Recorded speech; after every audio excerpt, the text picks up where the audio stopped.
Hi guys, this is Troy from Australian Guitar Channel, and if you're wanting a job as a session guitar player on Australian Idol, this is the video for you.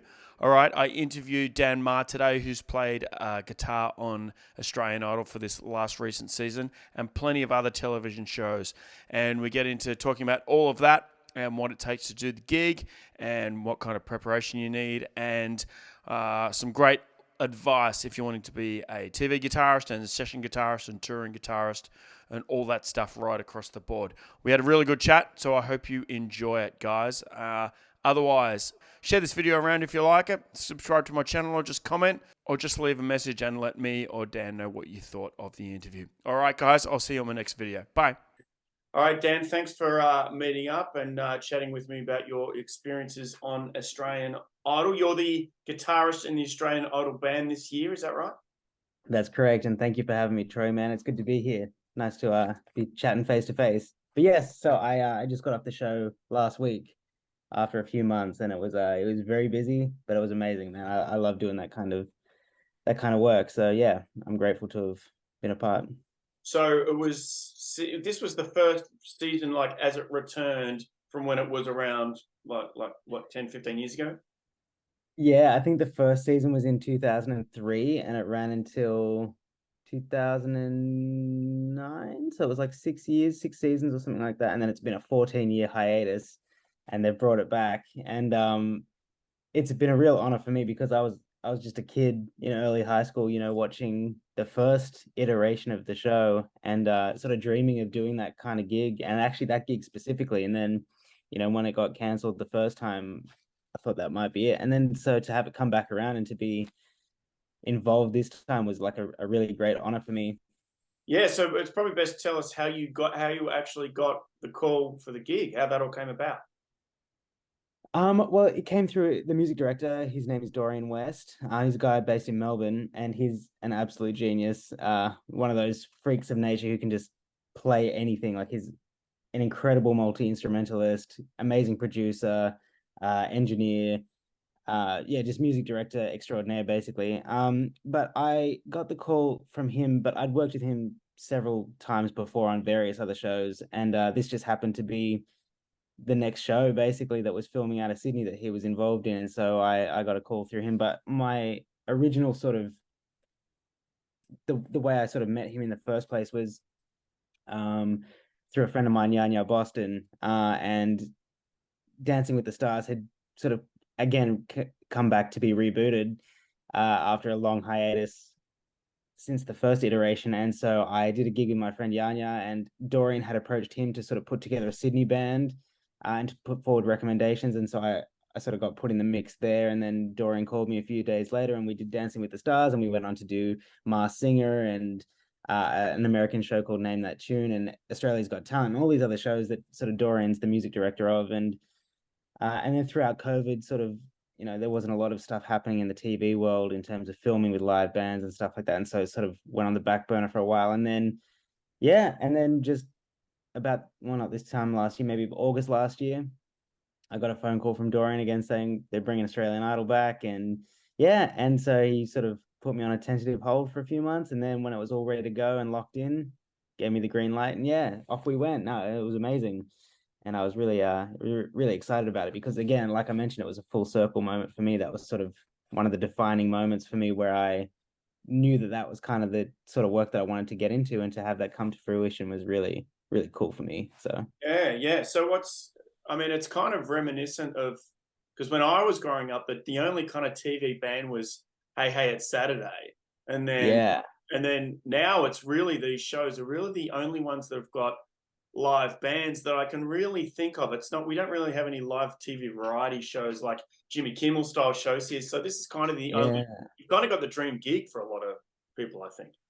definitely. And that's not lost on me at all either. Like it's a dream gig for myself as well. I definitely don't take it for granted, and I always try to keep that in mind when doing the gig. I try to like make sure I absorb it, and I really take full advantage of being where I am with that, because I know for a lot of people that's a dream gig. And like I said just then, it's a dream gig for me. Even still, like we finish one show and I dream of doing the next gig. I just really love playing on a level that kind of matters. Yes, there's a lot of pressure involved with it, but that's kind of what makes it exciting for me. I'd rather be playing on a level where it actually matters how I play something versus playing, I've done so many pub gigs where you play in front of the big TV and everyone's like cheering, but they're not cheering for you. They're watching the footy on the screen behind. We've all done those gigs before, and it can be pretty disheartening sometimes. And so to actually play on a level where if you make a mistake, a lot of people are going to hear it, but when you play well, a lot of people are going to hear it as well. And just to be part of like such a well-oiled machine and to be playing on, as part of a unit that, Yeah. is So going out to a lot of people. you said it was stressful. Let's talk about the pressure of the gig and where that comes from, because it's, I mean, even it's not a live TV show as such, or is it?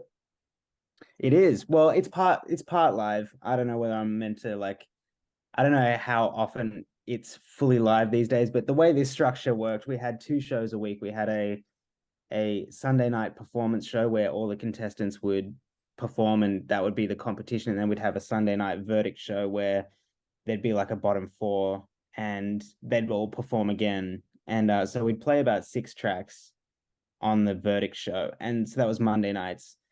Um, that was all live to air, like live, live, live, live. Something goes wrong, it's out there, you can't take it back. Mhm. The performance shows were filmed on the Saturday nights and would air on the Sunday nights, but they're all filmed as live. It's pre-record, but like we still have commercial breaks. We still have, like there's not stopping and doing it again. It's more just for because the real reason is that as the competition progresses, like the sets behind the contestants get more and more extravagant, and there's just not enough time simply to change it over in a live commercial break. So sometimes they stretch the commercial break just a little bit just to be able to get the sets all together in time. And that's really the only reason that they pre-record it as live. So the audience is still in there, the judge is still, it's all in real time. It's sort of just, for all we know, it could be live, but yeah, it's not quite live. But like I said, the Monday night shows completely live, and the grand final was all completely live as well. That was not pre-recorded at all, which is definitely, you definitely feel it. There's a different energy in the air when it's just like there's no taking any of this back. This has to go right, and sometimes things go wrong, and Yeah. nothing to be done about it really. So Actually, tell us about what kind of preparation you have and what kind of music you get, if any. What kind of charts, what kind of detail is in the music, the preparation. I kind of want to know about all that. Yeah, cool. Well, it sort of depends. Like at the very start of the show, we had a lot more contestants, and we started out with the top 50. It came down from like top 100, and they were doing like just piano solo segments and stuff like that. And then once it got to the top 50, sorry, keyboard just slid down on my, I don't know if you heard that or not, but there's a big crash bang over here. Yeah, there was the top 50 contestants, and then from then on we joined the band. And so obviously the more contestants there are, the less time there is to prepare, because you got that many more tunes, and things are rolling in later, like clearance rates for songs to actually get broadcast on TV. There's not enough time for all of that. So the detail in the charts and the time to prepare is far less earlier in the contest, and then as time goes on, there's less songs and you get a bit more time. As far as the detail of the charts go, we actually had the keyboard player in the band, Daryl Beaton. I'm not sure if you're familiar, but brilliant musician, but he was doing the charts himself. So we'd be on the set, and arrangements would be changing, and we'd be at rehearsal, and the contestant would come and say, "Oh, actually, I want different chords here, or I want a different intro, or this and that." And Daryl, so he's the one charting all of our parts for us, so he had his whole charting set up there on set, so he could just like swivel his chair around and change the parts there in real time, and then airdrop them all to us, and we just go from there.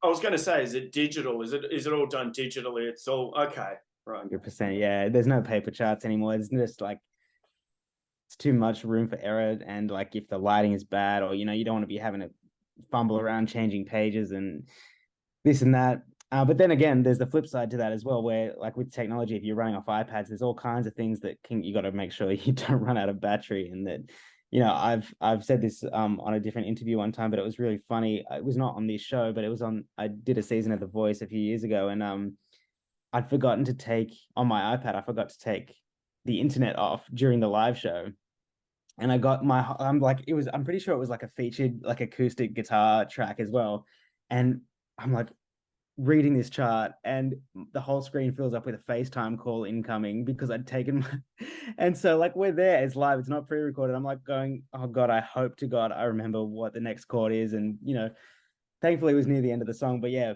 so I've learned a whole lot of lessons from the digital charts because that comes with a whole set of other things to worry about. Okay. But for the most part, it's better to be And digital, I think. are you expected to be? I mean, guitarists are notoriously bad note readers.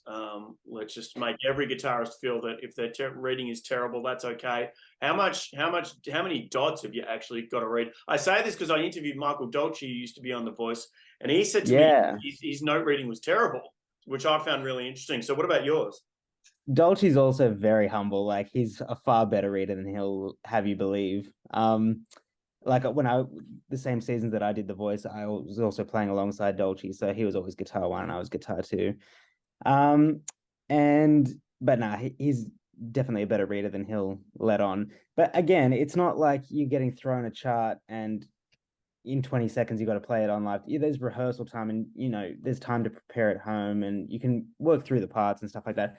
Me personally, I mean, it's all relative, but as far as guitar players go, I'm probably in the good readers category.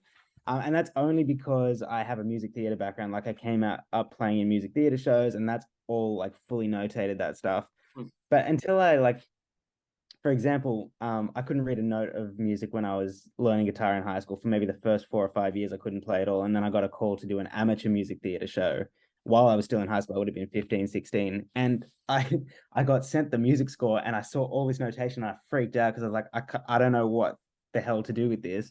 But I had Sibelius because we were using it in class. And so what I did, I took the score and I input everything that I saw on the page into Sibelius, and then clicked the playback button and listened to it orally and learned it by ear. And then eventually, just over time from doing that, you sort of understand what the rhythms are doing, and you sort of piece it together. And by the time I left school, I'd done about 45 of those sort of amateur shows. And by the end of it, I wasn't even getting music ahead of time. I was just rocking up to rehearsal, getting the score and sight reading the thing.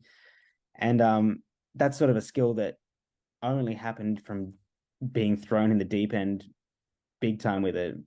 Again, it's one of those skills where if you don't use it, you lose it pretty quickly. But muscle memory is also your friend. It'll come back again if you just put a bit of time into it. Yeah. But yeah, so thankfully, reading has not really been too much of an issue for me over the years, and it's definitely been incredibly helpful. But it is a pain in the ass on guitar. Like it's not the easiest No, instrument for reading. no, it's not. And I think it's because like there's so many places you can play the same note on a guitar, Yeah. and on a piano, middle C is middle C. You can't play that anywhere else on the piano, and that's where it is on the page, and you know exactly where it's meant to be. But you can play a C, 5 different places on the neck, and it's the same pitch. Hmm. And then you got the B string, and that just throws the whole thing into disarray Yeah. sometimes. But Yeah, I mean, it's the plight of the guitarist, something that the saxophone players and piano players just have absolutely no sympathy for. So we're just, oh yeah, it's a we silent just must. struggle. I know we must be like so. We just must seem so uneducated to them. Yeah, I know. It's not the case. It's not the case. It's just So I'm impractical. interested to know. I mean, you're younger than I am. So do you kind of grew up in the YouTube era? I mean, there were, I'm guessing, a lot of while you're in high school, a lot of stuff to turn to YouTube to learn from, because that wasn't around when I was growing up, and I am noticing a difference in the younger guys that come through. There was just in those teenage years so much to learn from, and so much handed to you on a plate to learn from. Did you kind of learn a lot from YouTube growing up? I actually think I might have just been on the tail end of the generation that sort of missed out on the YouTube. So I was born in 91, so I was in high school like early 2000s. And we had internet, but it wasn't like there wasn't the whole internet culture that there is now. It was still kind of fairly new to have in households. And, you know, I remember like the days of MSN and stuff like that. That's how we were chatting. There was no Instagram or even I mean YouTube was probably around then, but I wasn't ever using it to learn anything. And I wish I had, because even to this day, like if there's something I don't know, the first place I go is to YouTube. If I can't work something out, I'm gonna go and look at it on YouTube. Yeah. Um, even had a like my sink here at home was blocked one day. I didn't know how to fix it, so I went on YouTube to watch that. So Yeah. it's just my saving grace for a lot of things, but especially musically. So in answer to your question, no, it's not really anything that I really had much access to back then. It's actually something I use more now, Yeah, right. interestingly. Yeah, okay. Um, So what but about yeah. so it's the classic question of influences? Everyone likes talking about who their favorite guitarist. Well, I can talk about mine, but I'll let you go because you're being the interviewed here. Who do you? What are the kind of game changing albums and guitarists and all that that you listened to when you were growing up? Oh, well, I mean, I went through a whole phase of different people, and I'm gonna come back to who your favorites are as well, because I'm interested to know. But like my first sort of guitar heroes were people who don't really inspire me that much now. People like Ace Frehley, I was a huge Kiss fan when I was really young, and I don't really think much of his playing now as an adult and a professional, but back then I just found him. I don't know whether it was just part of the whole scheme of the band and the whole like glam factor of that, but I was a huge Ace Frehley fan, and then I moved into more like and actually my dad was a big Pink Floyd fan, so I was really into David Gilmour and Doobie Brothers and all these like 70s band Eagles, all these like 70s bands and maybe early 80s as well. But I sort of started to move into a bit more sophisticated rock, but it was still rock, things like Van Halen and Extreme um and Guns N' Roses. I was a huge Slash fan, a major Slash fan. And then I discovered Toto, and Steve Lukather Yeah, instantly became like my ultimate hero as far as guitar players go. And I haven't purposely tried to, but like I've inadvertently like modeled a lot of my style off of him. yeah, Just because for starters, he's a session musician, and he always was, and all of Toto were. And I never really wanted to be like a rock star. I was never in high school like wanting to be in a band and travel the world and stuff like that. I wanted to travel the world, of course, but yeah, I never wanted to be like an artist in my own right. And so the fact that Steve Lukather was a session player who then went on to sort of play his own music with his own band, that was so appealing to me. And when I listened to him play, he's just like the epitome of musical knowledge and attitude. And I don't know, he's just got so much fire in his playing, but it's so knowledgeable. And I just find that so inspiring. And I think, yeah, he's kind of the best of both worlds from a technical point of view and like an attitude rock star kind of uh approach as well. So yeah, he's still to this day my favorite, but even more modern guys like Matthias Sato, yeah.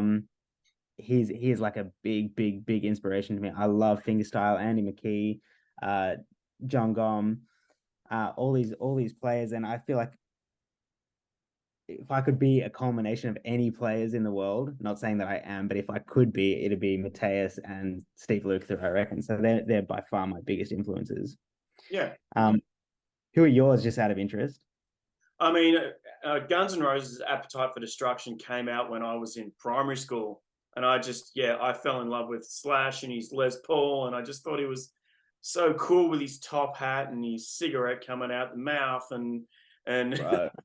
and that whole album, it was just a game changer. And then Stevie Ray Vaughan came into it and I loved him. I was into Aussie stuff. I was into Ian Moss. I still love, yeah, I think you always have a soft Love him. I think you always have a soft spot for those you know, first players. Like, Yeah, even if you discover technically better, more proficient players, you still kind of love those first ones that of you kind of fell in course. love with.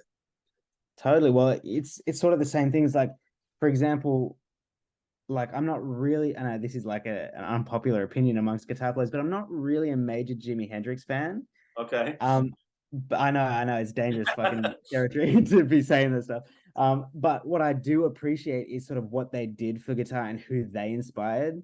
And then, for example, players that Jimmy inspired, people like Steve Lukather, they inspire me a lot. And I probably am influenced by Hendrix, but the inspiration came through Steve Lukather, who then inspires me. So it's sort of like all a domino effect. But yeah, I think you're right. I think there's always a soft spot for those early players. Yeah. Um, like even I said earlier that I was a big Ace Frehley fan back in the day, and I'm not so much anymore. But even still, I listen back to those songs that inspired me as a kid, and I still have like sentimental feelings towards those songs and those licks and those solos and stuff like that. Yeah. So, Yeah, but absolutely. Appetite for Destruction though was an incredible album, and I remember my first ever music DVD was Guns N' Roses live in Tokyo in 1992, I think it was in 91. Uh-huh. and I watched that thing until it was worn out, and I was just obsessed with Slash, like Yeah. obsessed with it. Yeah. Yeah. Did you go and see Guns N' Roses last in the recent tours? No, I didn't. I don't know. I've just I'd not fallen out of love with them, but I haven't followed or Yeah. kept up with sort of what they're up to. And by the time they were out here, I sort of didn't even know that they were here. So, Yeah. Yeah. Right. Fair enough. um, yeah, but I wish I would have. And if they come out again, I would definitely go and see them because I think, they're just so iconic. You've got to see them at least once, but Yeah. they're Yeah. probably Yeah. getting on now. So who knows Yeah, how yeah, long it yeah. will I mean, Axel's 60, so he's getting on. I was getting back to the TV thing. I want to ask Yes. about I'm guessing you're using amp modeling gear. Like I've got my Yeah. fractal over here. I'm just making the assumption that's what's you're using for that gig for Yeah. Well, yeah. I'm not using like an Axe FX or anything, but I'm using a Kemper profiler. Okay. But Dorian, who's the MD who I mentioned earlier, he's also playing guitar on the gig. He sort of plays so many different. He plays keys and trumpet and stuff. But so he plays guitar too, I guess. If you want, like, if there's any lead stuff, I'll usually take the reins on that. But he's a fractal guy, so he's using an Axe FX, and I've got the Kemper.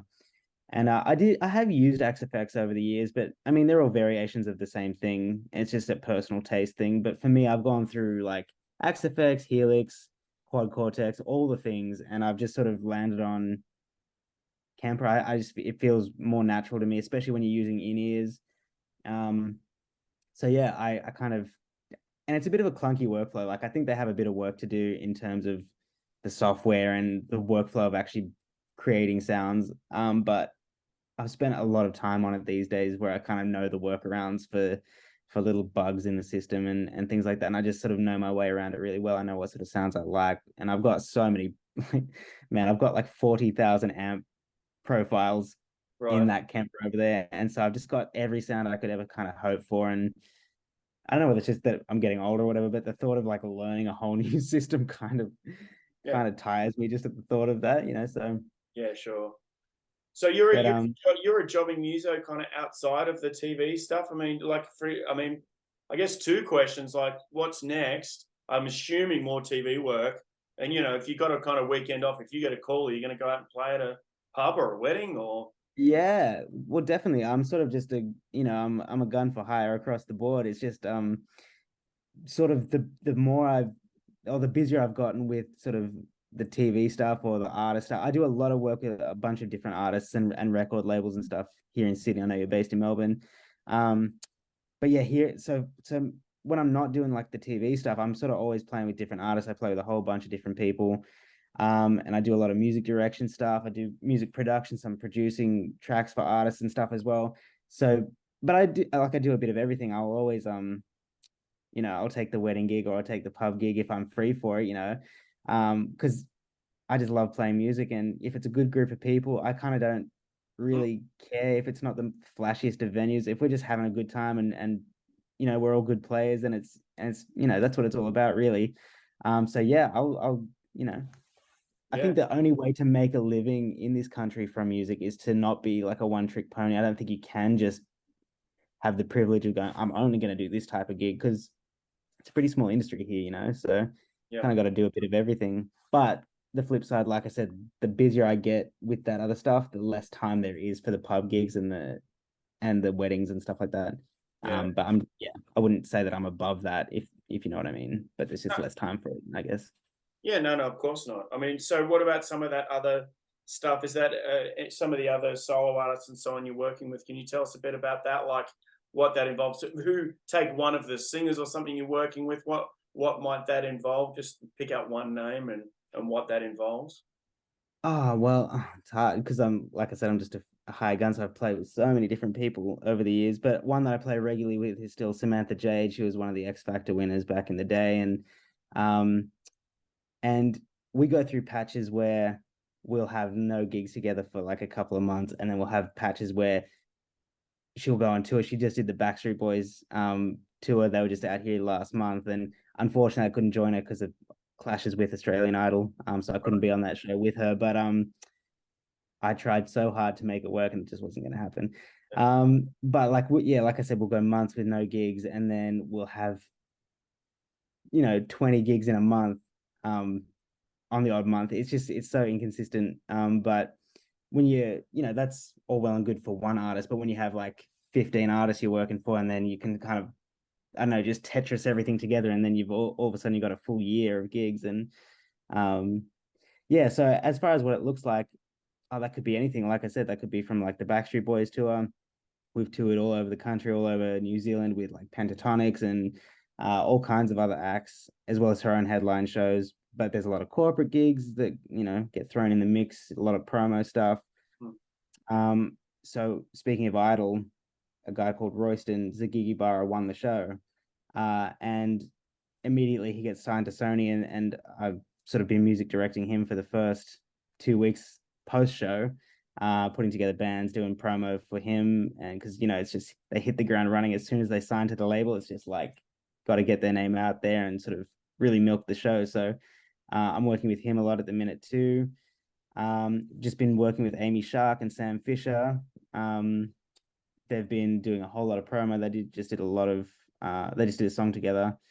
And so we've been performing in and around the Idol schedule a lot. And the subsequent couple of weeks after that as well. So Amy Shark's a legend. She, yeah, I'm a big fan of her, and Sam Fisher as well.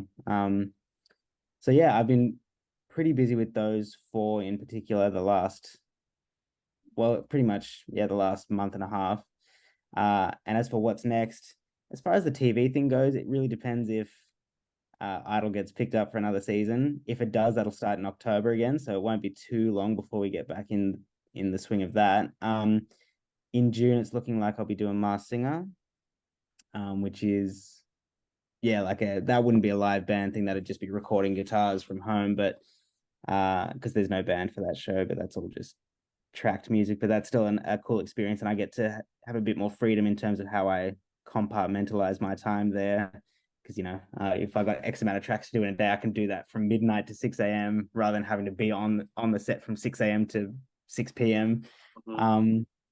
Yeah, but apart from that, so I'm just back to the grind pretty much. I'm just back to freelancing and, yeah, doing all my artist gigs, my production stuff. And yeah, but again, anything can come up at any point. It's just, that everyone knows that, like, this industry is so hard to, what's the word I'm looking for? It's just so hard to get any consistency or even plan ahead with anything, because some of my biggest career moments have all come up at the drop of a hat, so yep. I kind of get excited at an empty-ish calendar.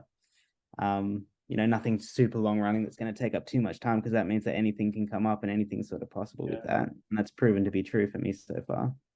So and this is another cliche question, but I think it's worth asking anyone who's doing what you're doing, what's the advice for the younger guys and girls? Because there's a lot of girls out there playing guitar. Of course, yeah. You want to do the TV gig thing, because it's still around. It's still a thing. It's changed, over the years. I know Channel 9 used to have a whole orchestra. It's not like that now, but their TV gig is still a thing. So what kind of advice have you got? Definitely. Well, and like you said, there used to be orchestral stuff, like the older versions of Dancing with the Stars, like before that went on hiatus, that was full. I think there was like a 20-piece orchestra on that, and it was all live. There was no track involved. But again, music's changed a lot these days, and all music these days is very production heavy, and that has to be sort of replicated live. So these days, I think it stands to reason that there's smaller bands and more production elements in there. But as far as advice goes, a lot of it's really cliche, and it's the shit that everyone, sorry, I shouldn't be swearing. It's the stuff that everyone tells you, don't be late, come prepared, make sure your gear's in working order, and all that. And that's all really valid. That all makes a big difference. But I think for me, what I've found to be the most helpful is to sort of be able to, like, if you want to work in this sort of world, being able to take direction really well is really important. And not to let your ego flare up anytime anyone offers you not advice, but like a suggestion on how something needs to sound or how something needs to be played. Because it's very easy to be like, well, that's, if you like your sound or whatever, it's really easy to get flared up and take that personally. But it's not about you, it's about what needs to happen for the mix. It's about what needs to happen for the contestant. And another thing is, everyone says, one of the biggest pieces of advice is don't be a dick, and that's true because there's a lot of downtime. There's a lot of waiting around. There's a saying in TV called "Hurry up now, wait, hurry now, wait." Mhm. Because it's always like you got to be on, but then you wait around for half an hour, and in the meantime, all you can do is just chat with the band. We've all got talkback mics, and we just take the piss out of each other, and we just have a good time. And if you're not a very fun energy to be around, if you're a downer, if you're super negative or you're having digs at people, and just being generally negative, that's not a good vibe for anyone. And that's not conducive to a good experience or good music or anything. So, I mean, yeah, as far as it's more of a personality sort of bit of advice, but as far as music advice goes, I'd say be as versatile as possible. Pay attention to detail because a lot of what goes into these productions and to make them sound great, it is that attention to detail. And whether or not it gets compressed over TV and you don't know, what's actually making the mix, it's sort of not about that because I've heard a lot of people say over the years, oh, no one's going to hear that on TV, so they don't worry about it. But I'm like, who are you actually wanting to make a good impression Mm. for? Because to me, I'm playing for the music director. I'm playing for the producers of the show. I'm playing for my bandmates. I'm like playing for myself. I know the level of attention I'm giving this music and how I'm approaching it and the level of effort I'm putting into it. And that really resonates to the people who actually matter, which are the people employing you. No one's sitting at home going, that guitarist, I'm going to book him for a gig. They might do that, Yeah. but the people that you really want to be working with and catering to are the people you're immediately working with. Yeah. So I think that's a good piece of advice is to give people and to be versatile, like focus on stylistic sensibilities, like learn at least enough to bluff your way through it convincingly. Like I'm not a great jazz guy, if I'm being honest, but make sure you can pull a good jazz tone and make sure you can sort of chonk with some like sensibilities that make it sound authentic in the scheme of things. You don't have to be able to blitz like George Benson over all these different changes all the time, but just focus on your sounds. Like make sure your sounds are really good, because that I think counts for more than playing sometimes. In the scheme of things, and especially with pop music, it's very simple music a lot of the time, and so much of the fire and the presence that the guitar has is sometimes more textural than anything. And if you can pull great sounds, Mm. that will count for so much. And not to mention, more often than not, you're adding stuff. A lot of music doesn't have guitar in it these days. Mm. And so when you're getting songs thrown at you on the show and there's no guitar in there, they always want you to add stuff. So you got to be able to make parts and come up with parts that suit the song. And more often than not, it's going to be a simple song and you want to like have more of a textural presence than actually overplaying too much because you don't want to clutter the mix, you don't want to throw the contestant off, you don't want to do this and that. So if you can have great sounds and sort of find a part that works in the song and just stick to that, that's also a really good thing to focus on, I think. Yeah. All right. That's really good advice. There's plenty to take from there. All right, Awesome. we better wind it up, mate. I think there was Zoom's about to cut out on me. So Yeah, I can see the countdown see the happening timer. there. Yeah. 4 All minutes. right. Well, thanks for doing this, man. This is really good, and there's a lot here. And thanks for taking your time because you got to taking time out of your schedule. And good luck with everything in the No, future. thank you, man.